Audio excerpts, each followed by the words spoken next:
এখন Kolaghat bridge cross করছি।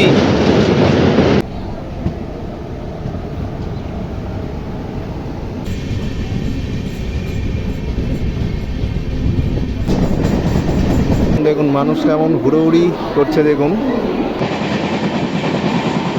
ঝাড়গ্রামের জঙ্গল। বাগনান ক্রস করছে। যারা এই লাইনে মোটামুটি যাতায়াত করেন তারা নিশ্চয়ই জানেন, বা কখনো হয়তো আগে এসেছেন তারাও কিন্তু জানেন যে এখানে কতটা ভোগায়। 24শে সেপ্টেম্বর 2025 আমি যাত্রা করছি 12814 টাটানগর থেকে হাওড়াগামী স্টিল এক্সপ্রেসে। যে ট্রেনটা রোজ টাটানগরের 1 নম্বর প্ল্যাটফর্ম থেকে সকাল 6:05 রওনা হয়ে হাওড়ায় পৌঁছায় বেলা 10:30টায়। টাটানগর ও হাওড়ার মধ্যে যতগুলো ট্রেন চলে তাদের মধ্যে ভালো ট্রেন বলতে গেলে এই স্টিল এক্সপ্রেস। তবে আজকের এই গল্পটা শুরু করছি 23 তারিখ রাত্রি থেকে। সেই দিন রাত্রে আমি স্টে করেছিলাম রেলের ডরমেটরিতে, যা কিনা খুবই পকেট ফ্রেন্ডলি। আমি এই রেলের ডরমেটরি কেমন, কী কী ফেসিলিটিস রয়েছে সেই বিষয়ে যাবতীয় তথ্যসহ ভিডিও চ্যানেলে আপলোড করেছি, চাইলে অবশ্যই দেখে নিতে পারেন, লিংক রইল ডেসক্রিপশন বক্সে। চলুন তবে আজকের গল্পটা শুরু করা যাক। এই রাতের বেলার এখন টাটানগর স্টেশনটা আপনারা দেখুন, খুব সুন্দর লাগছে, মানুষজনের ভিড় দেখতে পাচ্ছেন তো। আর যতদূর মনে হচ্ছে একটা ট্রেন ঢুকছে। এখন আমি বেরোচ্ছি একটু খাবারের সন্ধানে। চাইলে আপনারা রেলের ক্যান্টিন এখানে পাশেই রয়েছে, রেলের ক্যান্টিনেও খেতে পারেন আইআরসিটিসির তরফ থেকে। তবে আমার ওই খাওয়া দাওয়াটা অতটা ঠিক পছন্দ হয় না।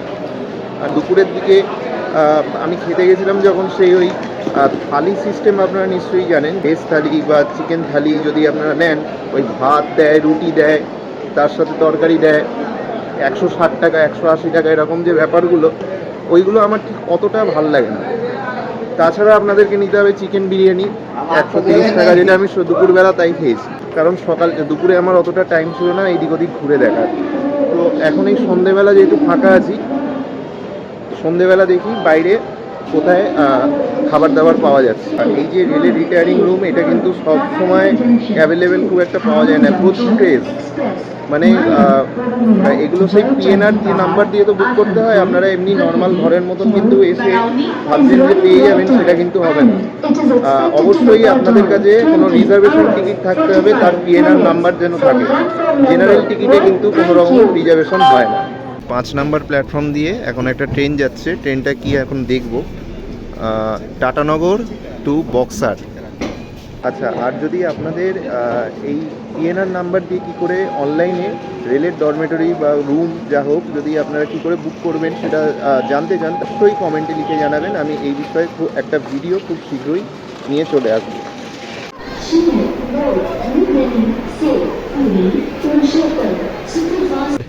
এইটা হচ্ছে টাটানগরের 5 নম্বর প্ল্যাটফর্ম, সরি 4 নম্বর প্ল্যাটফর্ম। ওকে, ওই 4, এই দিকটা 5, এই হলো। এবার এখান থেকে ওপরে উঠবো, উঠে ওই দিকটা যাব, কারণ এই দিকে হচ্ছে 1 নম্বর প্ল্যাটফর্মের দিক। ওই দিকটা গিয়ে আমাদেরকে বাইরে বেরোতে হবে। এই মোটামুটি খাবার দাবার নেওয়া হয়ে গেছে, ঘরে গিয়ে খাওয়া দাওয়া হবে। এই হচ্ছে টাটানগর স্টেশনের এই পাশের যে এরিয়ার রাত্রিবেলার যে সৌন্দর্যটা, সেটা দেখতে পাচ্ছেন। তো এখন যাওয়া যাক আবার আমার ঘরেতে। যা বুঝতে পারছি লোকজন ভালোই এখন রয়েছে, সব একদল লোক এখন বেরোলো, কারণ একটা ট্রেন ঢুকেছে, এটা New Delhi to Puri Purushottam express, ওই ট্রেনটা ঢুকেছে, সেই কারণে এতটা ভিড়। দেখুন দেখুন মানুষ কেমন হুড়োহুড়ি করছে, দেখুন এই জেনারেল কম্পার্টমেন্টে ওঠার জন্য আর কি প্রচুর হুড়োহুড়ি পড়ে গেছে। এইটা হচ্ছে ওই টাটানগর টু কাটিহার এরকম একটা দেখছি। এইখানে নিয়েছি হচ্ছে 5টা রুটি, আর এটা হচ্ছে চিকেন আছে এর মধ্যে, আর এইখানে হচ্ছে ওই কিছু পেঁয়াজ স্যালাড মতন দিয়েছে। চিকেনটা নিয়েছে আমার থেকে ওই 70 টাকা হাফ প্লেট, এর মধ্যে যতদূর বলেছে 2 পিস চিকেন আছে। আমি এটা খুলে দেখি। আর এখানে 5টা রুটি, 6 টাকা করে 5টা রুটি, অর্থাৎ 30 টাকা। 70 আর 30 হচ্ছে 100 টাকা। এবার মাংসটা খুলে দেখা যাক কী আছে। এই হচ্ছে মাংস দিয়েছে, দেখতে পাচ্ছেন। 2 পিস মাংস আছে আর গ্রেভিও যথেষ্ট পরিমাণে আছে। Good morning from Tatanagar railway retiring room. এখন ঘড়িতে প্রায় বাজে হচ্ছে 4:30। আমি উঠে পড়েছি। 6:05 ট্রেন আছে। কালকে রাত্রিরে খুব সুন্দর ঘুম হয়েছে, কারণ তার আগের দিন রাত্রিরে সেরকম ভালোভাবে ঘুমোতে পারিনি। ঘরটারও খুব ভালোই ঠান্ডা ছিল ঠিকঠাকভাবে। 4টে বেজে এখন 58 মিনিট। আচ্ছা, এখন যদি আমি রুমের বাইরেটা একটুখানি দেখাই, এই যে মানে রুমের জানলা থেকে যে বাইরের যে ভিউটা, সকালের আলো ফুটে গেছে, বেশ ভালোই লাগছে। আর এদিকে আমিও রেডি হয়ে গেছি, ঘর পর সব গোছানো হয়ে গেছে ঠিকঠাক, আর শুধু এইটা নিয়ে নেবো ব্যাস। তাহলে এই বেরিয়ে চলে এলাম রিটায়ারিং রুম থেকে। এখন বাজে 5:40। আর এখন এই 1 নম্বর প্ল্যাটফর্মে দাঁড়িয়ে আছি। 1 নম্বর প্ল্যাটফর্মে আমাদের Tata to Howrah steel express দিয়েছে। এই যে এটা সামনে, এখন এটা এসি বগি আছে আমাদের, D3 কোচ, ঠিক আছে, সেই দিকে আমরা এগোবো। ওই দিকটা আমাদের এসি কোচগুলো ছিল, এই দিকটা হচ্ছে আমাদের এই D1 আরম্ভ হয়ে গেছে, আমার হচ্ছে D3-তে আছে। এগুলো হচ্ছে non AC chair car coach. এই যে এই হচ্ছে আমাদের এই D3 কোচ।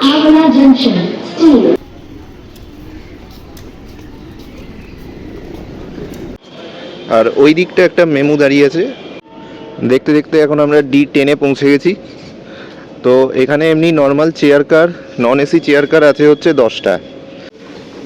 এই হচ্ছে মোটামুটি এই স্টেশনের লুক সকালের দিকে।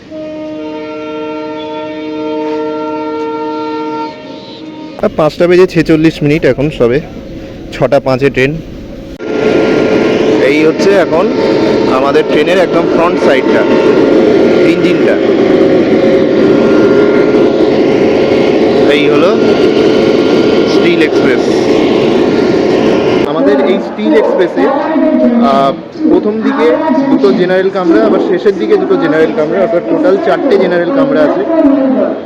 এসি চেয়ার কার আছে হচ্ছে 4টে, একটা নন এসি মানে একটা এসি এক্সিকিউটিভ চেয়ার কার সেটা আছে হচ্ছে একটা, আর নন এসি চেয়ার কার তো বলেই দিলাম, সেটা হচ্ছে আছে 10টা মতো, ঠিক আছে, D1 থেকে D10। আমাদের এই স্টিল এক্সপ্রেস কভার করবে এই টাটানগর থেকে হাওড়া অবধি 248 কিলোমিটার ট্রেন জার্নি, এবং টাইম নেবে হচ্ছে ওই 4.5 ঘন্টা মতন। কিন্তু যদিও 4.5 ঘন্টা থেকে বেশিই নেয়, মোটামুটি 1.5-2 ঘন্টা লেটেই চলে। মানে 10:30টার সময় পৌঁছানোর কথা, কিন্তু পৌঁছাবে হচ্ছে ওই 12টা 12:30টার দিকে পৌঁছায়, লেট করি এই লাইনে। তো এই ট্রেনের সম্বন্ধে সব ইনফরমেশন বললাম। আর হ্যাঁ, যদি আমি ভাড়ার কথা বলি, আমাদের আমি যে কেটেছি যে নন এসি চেয়ার কার, সেটার ভাড়া পড়েছে আমার 135 টাকা। আচ্ছা, এখন প্রায় 5:55 হয়ে গেছে। এবার ট্রেনে গিয়ে ভেতরে আমার সিটটা দেখে আসি, ব্যাগ ট্যাগগুলো রাখতে হবে। দেখি ভেতরে যাওয়া যাক।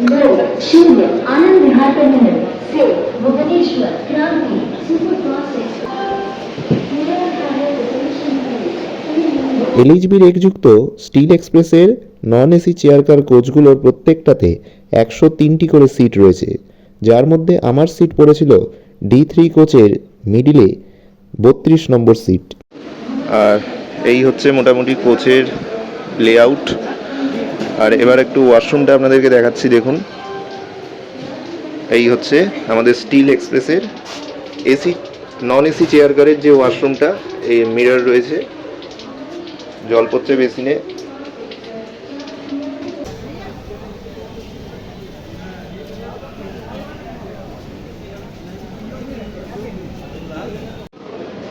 পাঁচটা বেজে 58, ট্রেন প্রায় ছাড়ার সময় হয়েই এসছে, আর 7 মিনিট মতন বাকি আছে। সব মোটামুটি সব চেয়ার কার বসি দেখছি এরকমই ঠিকঠাকই আছে। যেমন আমি ধানবাদে যখন ওই ব্ল্যাক ডায়মন্ড এক্সপ্রেসের ভিডিওটা ছেড়েছিলাম, সেখানেও যেমন ছিল, চেয়ার ফেয়ার সব আছে, চার্জিং পয়েন্ট, সকেট সব কিছুই আছে। ওপরে মালপত্র রাখার জায়গা আছে, বাঙ্কার রয়েছে। এখন প্রায় 6:05, এই 6:06 হয়ে গেছে যদিও। যাই হোক, ট্রেন এমন আমাদের ছেড়ে দিয়েছে এই টাটানগর স্টেশন থেকে। ট্রেন পুরোপুরি অন টাইমেই ছেড়েছে, তার নির্ধারিত সময়ে। কিন্তু পৌঁছায় লেট করে। এই হচ্ছে টাটানগর জংশন।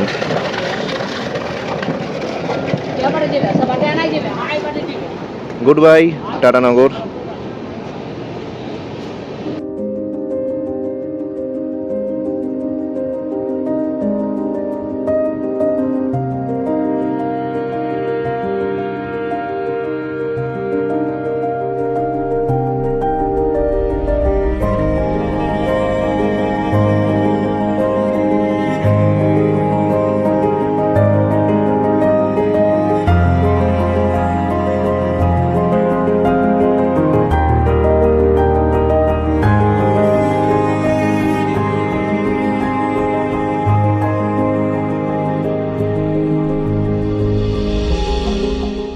হাওড়া পর্যন্ত আমাদের এই ট্রেনের টোটাল 7টা হল্ট। প্রথম হল্ট টাটানগর থেকে 19 কিলোমিটার দূরত্বে অবস্থিত রেখা মাইন্স। পৌঁছানোর সময় 6:33।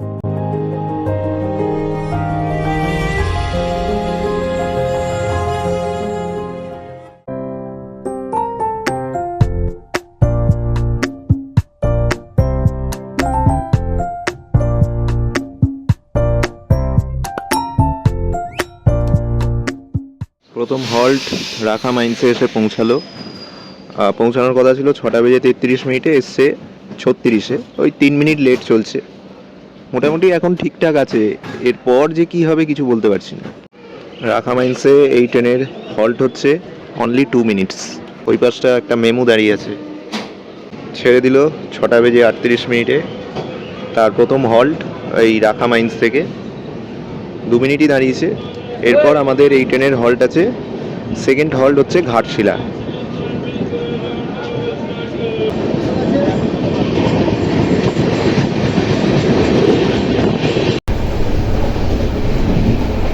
এই নিলাম হচ্ছে একটা চানা 20 টাকা। এসে পৌঁছালো এখন ঘাটশিলা। ওই মোটামুটি এখন বাজে হচ্ছে 6:54। খুব বেশি লেট না, মোটামুটি 2 মিনিটের হল্ট ছিল আমাদের এই ঘাটশিলাতে। এই ঘাটশিলা থেকে কিন্তু প্রচুর মানে সুন্দর সুন্দর ঘোরার জায়গা আছে। এইখানে যদি আমি আরেকটা দিন থাকতাম তাহলে মোটামুটি এই ঘাটশিলাটা ঘোরার মতন একটা প্ল্যান করেছিলাম, বাট থাকা হয়নি। নেক্সট টাইম দেখা যাবে।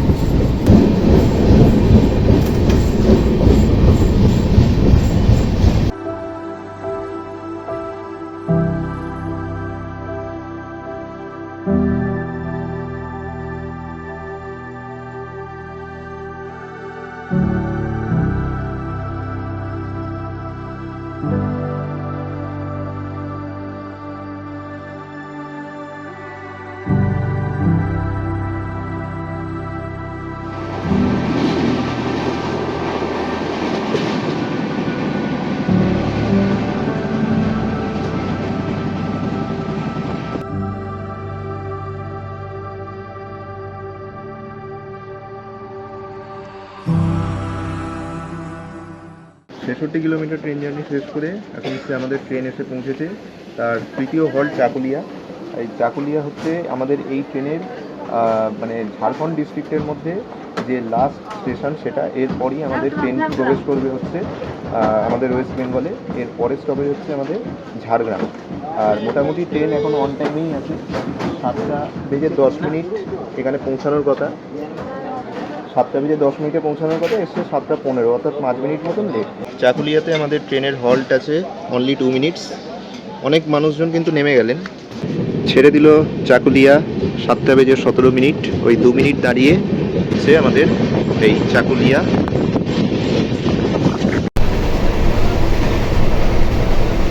মোটামুটি 96 কিলোমিটার ট্রেন জার্নি শেষ করে এখন আমাদের ট্রেন এসে পৌঁছেছে তার ওয়েস্ট বেঙ্গলের প্রথম হল্ট ঝাড়গ্রাম। ঝাড়গ্রামে এখানে আসার টাইম ছিল মোটামুটি 7:32। এসছে 7:41, প্রায় 40-এই ঢুকেছে, যদিও 8 মিনিট লেটে চলছে। আমাদের এই ট্রেনে মোটামুটি এখানে ওই 2 মিনিটের হল্ট আছে। এর পরের যে স্টপ সেটা হচ্ছে আমাদের শর্টডিহা। ওয়েস্ট বেঙ্গলে তো ঢুকেই গেছে। এরপরটি খুব সম্ভবত এটা 4 নম্বর হল্ট, এরপরে হচ্ছে 5 নম্বর হল্ট। 7:52 43 মিনিট ঝাড়গ্রাম ছেড়ে দিল। 2 মিনিটই দাঁড়িয়েছে, একদম মোটামুটি খুব একটা লেট করছে না আপাতত। এর পরের স্টপ হচ্ছে সরডিহা।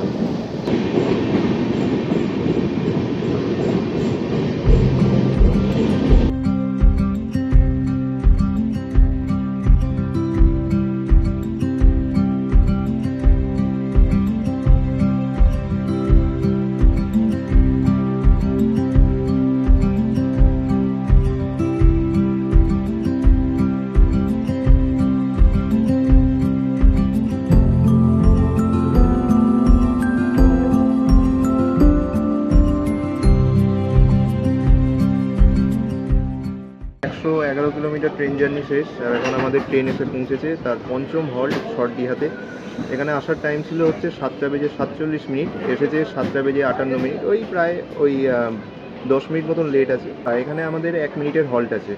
এর পরের দুটো স্টপ অনলি বাকি আছে, সেগুলো হচ্ছে একটা খড়গপুর আর তারপর সাঁতরাগাছি, তারপর সোজা গিয়ে দাঁড়াবে হাওড়া। খড়গপুর এখন ঢুকছে।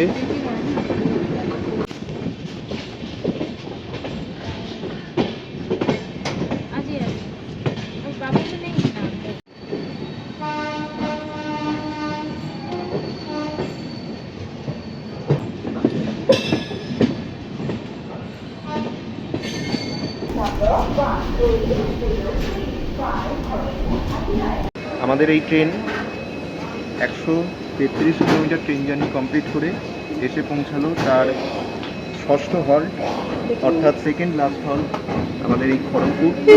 এই খড়গপুরে আমাদের আসার টাইম ছিল 8:18, এসেছে 8:28, এখন 30 হয়ে গেছে যদিও। তো মোটামুটি 10 মিনিটের কাছাকাছি লেটেই চলছে, খুব বেশি লেট না। আপাতত সব কিছু যদি ঠিকঠাক থাকে তাহলে অবশ্যই আমরা আজকে পাংচুয়াল টাইমের কাছাকাছি পৌঁছে যাবো। আর এই ট্রেনের পরবর্তী হল্ট হচ্ছে সাঁতরাগাছি, তারপর সোজা দাঁড়াবে হচ্ছে হাওড়া। আর এই খড়গপুর থেকে সাঁতরাগাছি এই ট্রেনটা কভার করবে হচ্ছে এখান থেকে 108 কিলোমিটার। খড়গপুরে আমাদের এই ট্রেনের হল্ট আছে মাত্র 2 মিনিট। আর খড়গপুর সম্বন্ধে যদি ইনফরমেশন দিই, তাহলে খড়গপুর হচ্ছে ভারতের সবথেকে দীর্ঘতম রেল স্টেশন, এবং এখানে রয়েছে আমাদের সবথেকে ফেভারিট এবং ফেমাস যে ক্রিকেটার MS ধোনির বাড়ি। আর এই খড়গপুর থেকে কিন্তু উড়িষ্যার সমস্ত ট্রেন এই খড়গপুর হয়ে যায়, আর টাটানগরগামী সমস্ত ট্রেন এই খড়গপুর হয়েই কিন্তু যায়। খুবই গুরুত্বপূর্ণ একটা রেল স্টেশন এই খড়গপুর ডিভিশনের মধ্যে। একটা ট্রেন এখন এসে পৌঁছেছে, দেখাচ্ছি।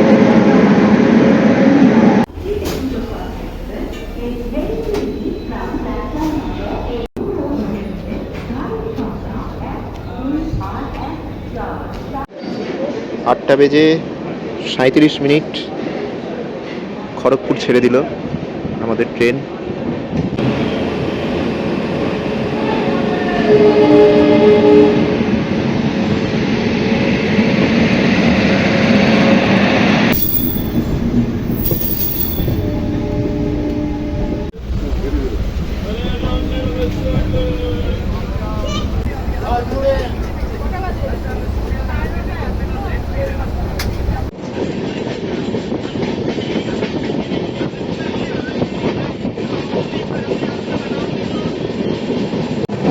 পার করছে ভোজপুর, না সরি ভোগপুর।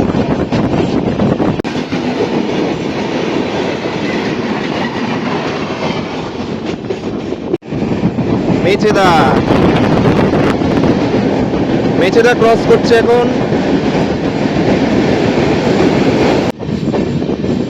কোলাঘাট ঢুকছে, মানে দাঁড়াবে না আর কি। কোলাঘাট এখন পাস করছে।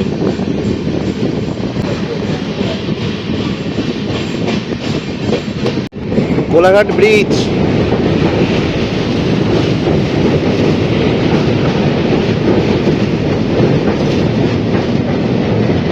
এখন কোলাঘাট ব্রিজ ক্রস করছি।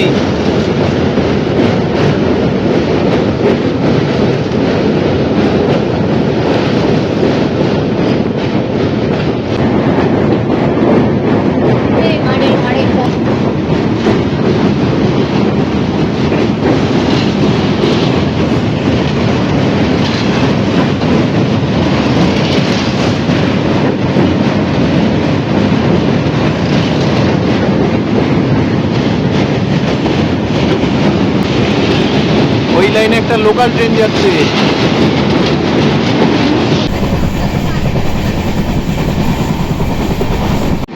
বাগনান ক্রস করছে, বাগনান বেরিয়ে গেল, ঢুকলো উলুবেড়িয়া, পাস করছে এখন ফুলেশ্বর। মৌরিগ্রাম এখন পাস করছে, আর বেশ অনেক আগে থেকেই কিন্তু ট্রেন স্লোই হয়ে গেছে। আসল খেলা দেখানো শুরু হয়ে গেছে অলরেডি। এবার কখন পৌঁছাবে দেখার বিষয়। ঘড়িতে বাজে 10:31। ট্রেন এখন অলরেডি প্রায় 57-58 মিনিট লেট, মানে প্রায় 1 ঘন্টার কাছাকাছি লেট। সাঁতরাগাছি এখন ঢুকছে, প্রায় 1 কিলোমিটার মতন বাকি আছে। 10:35 বাজে এখন। এই টাইমে হাওড়া পৌঁছে দেওয়ার কথা, সেখানে এখনও সাঁতরাগাছি কিন্তু ঢোকায়নি। আর অ্যাকচুয়াল তো যে খেলাটা দেখায় সেটা ওই সাঁতরাগাছি থেকে হাওড়ার মধ্যে। ডিস্টেন্সটা ভাবুন কতটুকু, 7 কিলোমিটার। সেই 7 কিলোমিটার এমনি অফিসিয়াল টাইম বলছে 45 মিনিট লাগে। এবার লেট করলে সেটা তো আরও একটা বড় ব্যাপার হয়ে যাচ্ছে। তো এমনি যে হোয়ার ইজ মাই ট্রেনে দেখছি যে হাওড়া ঢোকানোর টাইম 11:30 দেখাচ্ছে এখনও অবধি। এরপর লেট করলে তো আরও। এই ঢুকলো এখন সাঁতরাগাছি, 10:40 ঢোকালো। 9:40 ঢোকানোর কথা ছিল, এটা ঢুকিয়েছে হচ্ছে 10:40।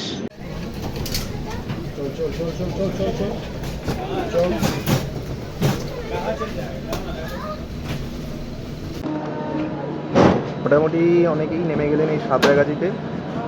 আর এর পরের হল্ট হচ্ছে হাওড়া। এখন সাঁতরাগাছি ছেড়ে দিল।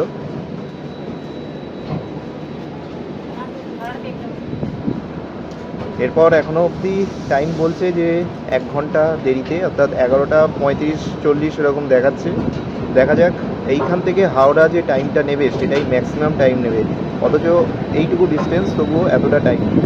যারা এই লাইনে মোটামুটি যাতায়াত করেন তারা নিশ্চয়ই জানেন, বা কখনো হয়তো আগে এসেছেন তারাও কিন্তু জানেন যে এখানে কতটা ভোগায়। এইটুকু ডিস্টেন্স সত্যি বলতে 1 ঘন্টা টাইম দিচ্ছে, বিশাল ব্যাপার। টিকিয়াপাড়া কারশেড এখন ছেড়ে দিল, হাওড়া ঢুকছে। ঘড়িতে বাজে এখন 11:22।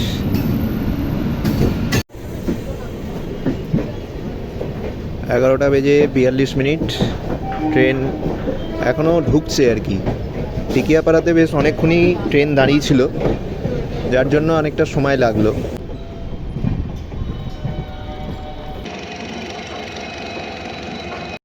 এই পাশে খুব সম্ভবত একটা নতুন প্ল্যাটফর্ম তৈরির কাজ চলছে।